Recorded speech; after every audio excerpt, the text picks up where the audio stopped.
Hello, my name is Daniel, and welcome to my new game development vlog series. I'm currently working on a game called Shooty and the Catfish, but before we get into that, a little bit of history.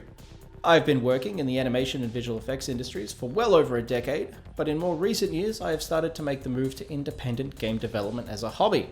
To date, I have released 2 completed titles, an adventure game called Flatwoods, and another one called Hazmat, which was made for a game jam. Along with these, I've also released 2 episodes of a much more ambitious turn-based RPG called Shooty and the Catfish, which was originally pitched as an animated series, but has since gone on to become something entirely different. An episodic adventure with an eclectic mix of resource-based combat inspired by Resident Evil 4, dungeon design with a heavy emphasis on maps looping back on themselves inspired by Demon Souls, and a surreal cartoony tone inspired by the likes of Adventure Time and Conker's Bad Fur Day. Since development started in 2016, there has been a demo released which had a Game Boy aesthetic, and 2 standalone episodes that, after player feedback, adopted a Game Boy Color look. It's 2019 now, and I feel like I finally have all the feedback and experience I need to really take this project to the next level. So I hope you will join me as I rework the game's visuals, tighten the narrative, add in all the remaining maps and areas along with other content, and just generally make Shooty and the Catfish the most polished project I can before releasing it as a complete product on Steam and itch.io. If you want to help support this project, why not consider donating to my Patreon? Every dollar goes towards development costs such as music, sound design, software licenses, and food, because a man's gotta eat. In return, you'll get access to things such as game builds, early access to videos, a copy of any and all game projects I produce, and of course, your name in the credits. With all that out of the way, let's get developing. Good morning, it is Monday morning. Sorry for the noise, there is construction going on outside. I have one task planned for the day, which is to get the game running in 16:9. And the main reason I want to do this, and this is a feedback that goes back to episode 1, was if I was to go into the equipment menu, it wasn't really an issue in any other menus, but the equipment menu, you can't tell what your character has equipped. You can only tell how much the stats will change if you swap something out. And that was because the game, obviously being inspired by the Game Boy Color, I wanted it to have that sort of, well, it's not quite 4:3. I think it's a little bit less than that. But because of that, I literally, with the way RPG Maker works, which is the engine this is being built in, I cannot, literally could not squeeze that information in. I tried as hard as I could, and I could not get that in. So, my main task for today is to get the game running in 16:9, and to also get those menus working in 16:9. So, let's do it. Alright, good afternoon, and hey, I got things working. So obviously the title screen is now broken from episode 2, but if I go to reload to the same location, well, the game doesn't look widescreen because I haven't adjusted the room yet, but if I go into the menu, you can now see there's a lot more space there for information, and if you check the equipment, you can now see on the left there what your character actually has equipped, along with the different stats that will allow that to modify. So that is pretty cool that is working. Also, if we just go downstairs, you can see the game is now fully in widescreen.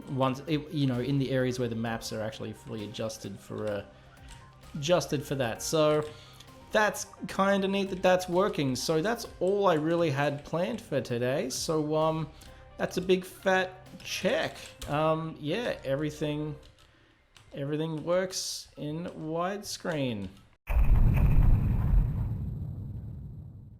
Good morning, it is Tuesday, and today I'm going to be redoing the character sprites. So I'm hoping to get both Shooty here, and as you can see here is actually a running animation that was never used in-game, and Zaat's sprites redone, and if I can get the time, I'd also like to redo Gherkinman's and Slim Grim's here. This one was also never used, so I'll delete that, and this is just to let you know that you can interact with something. So, yes, today's goal is to get these guys all cleaned up and looking all nice and more professional and less like a Game Boy game. Since the game's going widescreen, it makes sense to ditch that aesthetic. So, let's go. My, it has been a productive day. So, I have in front of me the new Shooty character sprites, and you'll actually notice, first of all, he has the whole sheet to himself.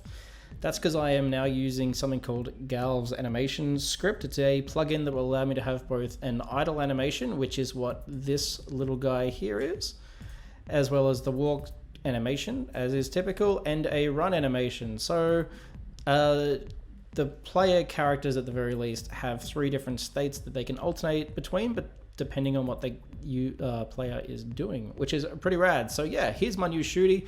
Looks a lot more like he does in his portrait, obviously, without the Game Boy limitations like here. That's a pretty big shift. He's got a lot more personality now. As you can see, I have also redone Zaat, the Catfish, who once again looks much more polished and has a lot more going on than she did in the original sprite here. Although I think hers is the least big jump, I think just because her character was always so simple to begin with. But along with that, we also have a brand new Gurkha Man and Slim Grim, who we can find here. So here's the new Gurkha Man sprite. It looks kind of like Tingle. That wasn't on purpose, it's just how it's come out. Once again, on the topic of personality, he now, when he's idling left or right, when you're talking to him, he'll actually, you know, kind of like lean forward and back again as his animation instead of just walking in place. And Slim Grim just looks a little bit more detailed. I'm still not 100% happy with his sprite. I might make more changes to him. I'm not entirely sure yet. And lastly, we have this guy, which I didn't show off earlier on. This is a character. He's a I think the Mad Monk Fish, I think is what I called him. I can't remember now. He's basically a character based off Australia's ex-Prime Minister, Tony Abbott, who was kicked out of his own political party. And this guy just travels from town to town. He shows up in every episode, and he's trying to convince the locals to vote for him. Once again, talking to personality, his original sprite is this, which very, very basic, and just a walk cycle as usual, whereas now he stands in place and taps his foot. And he looks left or right depending on where you talk to him from. So yeah, I think that's a big jump, although I might flip the shine on his hair so it stays on this side before I do anything else. So I guess the next big step is to put them into the game to see how they look. So time to do that. Alright, it took some fiddling around, but I finally have the characters Shooty and Catfish now in the in-game engine. So as you can see, not doing anything. There is an idle animation, there is a walk animation, which is kind of cute, and then also a run animation where their expressions change, and that's kind of cute as well. So that's kind of cool that they've got their own 2 little animations. I'm happy with that. So if we go downstairs, we can also find there is a Slim Grim here, and he's not turning around to look at us because why would he? And then we also have Gurkha Man here who's like just jiving. He's never in the house, but there he is doing his little rocking back and forth. So yeah, as you can see, obviously I haven't done the faces and that, they're still old. But you know, the tech is in there. So that's kind of cool. Feels like a big step upwards. Now you might be wondering why I put the black outlines around them with the new aesthetic. And basically it's because I intend to use lineless backgrounds. I ran into an issue in episode 2 where there were some environments where the sprites and the backgrounds were the same colors, and it was just kind of a little bit too much.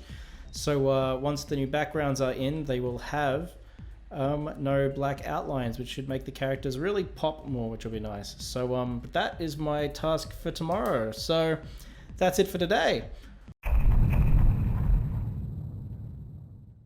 Good afternoon. It is 12:50 on Thursday afternoon. So I didn't do any work on Shooty and the Catfish yesterday. Yesterday I actually spent doing the Patreon and the intro for this developer log series that you saw at the start of the video. So that's what I was doing yesterday. And then today I was decided to work on the character portraits. I knew it was going to be a hot day today, and I'd only have a few hours to work. And I spent most of this morning doing admin stuff. But I knew I had a couple hours left before it get too hot, and it is really too hot in here now. It's like 35 degrees Celsius in here at the moment. So I'm going to call it a day.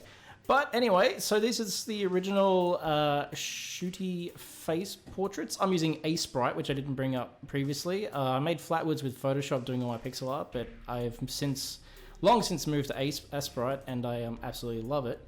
But anyway, so that's the original Shooty there, and then here is the new one using the same look as the character sprites, the same coloring, everything like that. It all matches, which the original ones didn't because of the limitations I was working with, the self-imposed ones.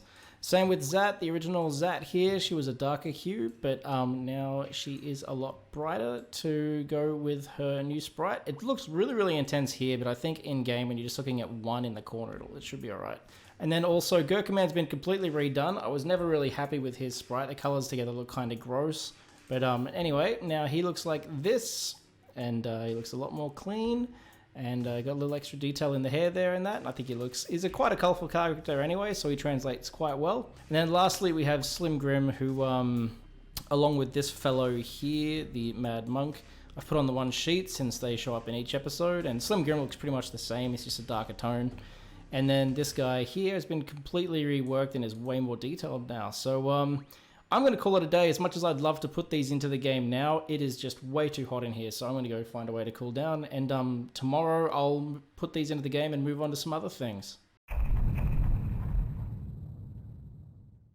Good afternoon. It is Friday, and it's been a noisy Friday because the next door neighbors have been doing power drilling and chainsawing all day. So that's why I didn't do any recording this morning. Anyway, I had a couple of things I wanted to get done this morning. So the first of all is I wanted to work on the original home environments. So the original home environments are shared in all of the episodes, and they're all basically exactly the same. They just have slightly different events in them. So there's an outdoor environment, which was purely there for aesthetics. There's a bedroom, which is where you start each of the episodes. And there's also a kitchen, which is where you talk to Slim Grim, where you get your missions. And there's also this computer here, which teleports you to your mission for that particular episode. And I wanted to overhaul this. So along with obviously swapping out the graphics with new ones and making it widescreen, I wanted to implement some new and more convenient ways of doing things, both for both myself and for the player. So if I come over here we are in the new version with the new sprites and everything. So here's the new bedroom, which looks pretty damn tidy, I think. And as you can see, that computer's been replaced with a bookshelf. Not all that exciting, but there's these two new rooms here. So on this side, we have our stairwell going down to the trophy room, which is where you'll be able to put all the action figures you find by defeating the optional boss fights. They can all come in here. And if you come down to this one, then we can find a new Nexus, which was in the original demo as well. So each one of these terminals will take you to a different mission, and they will unlock one after the other as you progress through the game. Much, much simpler. Also, if you come outside, I've got to talk to Zaat first. That's all right. You can see I've got the new faces in place, which is nice. And I'll have all this extra space for putting dialogue, which is nice.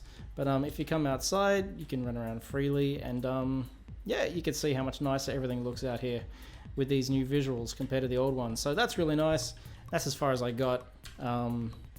Yeah, this battle's still the old one. So that was a part of what I achieved today. The other thing that I worked on was setting up a Trello so I could better keep track of all of the tasks that I have remaining. So I've got my general tasks here, things like rebalancing, new attack animations, reworking the title screen, that sort of stuff. I'm thinking of toying with the idea of going from first person to side view battle system. I'll probably leave that until the end if that's the case, because that'll tie into the new attack animations, and it's not really affected by anything else, so that's not a huge deal. Then there's all the fixes for each individual episode. So episodes 1 and 2, it's mainly just visuals that need to be updated. And there was a couple of events that I learnt were broken. And then episode 3 is things like actually setting up the town and the NPCs, all that sort of thing. And episode 5, which is the final episode, is, as you can see, quite a bit longer than all the others because it's basically 3 dungeons back to back, or 4 dungeons really. So yeah, that's what I achieved today, and I'm pretty happy with all that. It was a much cooler day today, which made it easy to be productive. So now that that's done, I'm going to go get ready to go out for some live music with my parents.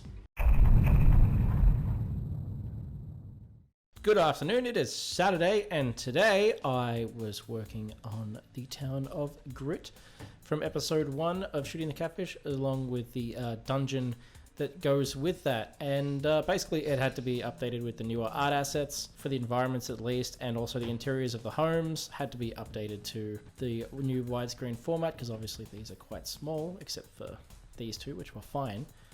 But that's what I did today, so let's go have a look at how this has turned out. Alright, so here we are in the town of Grit with the new assets. As you can see, there has been a shift in color palette. The brown was just too full on, I think. So it's still there on the sides of the cliffs, but for the most part there's like a nice dark green around, which gives the place a much more, I don't know, the original look was very dusty, which was fine because it was supposed to be like a western sort of mining town, but it just, it felt ugly, I guess is a way of looking at it. So they've got multiple colored mushrooms now. As you can see, the NPCs are still using the original sprites, but there are some new character sprites in here as well. If we go into this little house here, this is Gurkhaman's gun shop, and we can see here's Gurkhaman with his new sprites. And Zaat's new sprites. I changed the eyes today, actually, even though she's not in the party now. Anyway, yes.